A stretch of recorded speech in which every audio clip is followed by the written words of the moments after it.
ሰላም እንዴት ናችሁ? ዛሬ አንድ ጠቃሚ መረጃ ይዤላችሁ መጥቻለሁ። ይሄም ኢትዮጵያ ውስጥ ያለውን የቤት ፍላጎትና አቅርቦት ምን እንደሚመስል አመታዊ በቁጥር ነግራችኋለሁ። ከ2015 እስከ 2025 ባለው በአመት 471,000 ቤቶች ያስፈልጋሉ።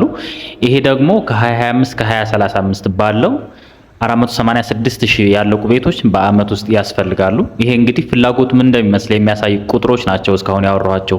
ሁለተኛ አቅርቦቱ ምን ይመስላል የሚለው ነው የምነግራችሁ። አቅርቦቱ ደግሞ በአመት ውስጥ 165,000 ቤቶች ብቻ ናቸው ተሰርተው እየቀረቡ የሚገኘው። በዚህም መረጃ መሰረት ከ300,000 በላይ ቤቶች በአመት ውስጥ ተሰርተው እየቀረቡ አይደለም።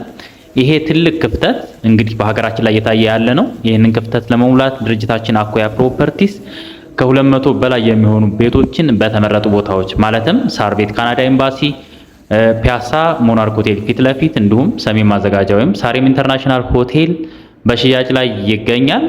ሙሉ መረጃውን ቢሮአችን መታችሁ ለመውሰድ 0972 78 76 78 ይደውሉልን። አኮያ ፕሮፐርቲስ ከነገ ለተዛመደ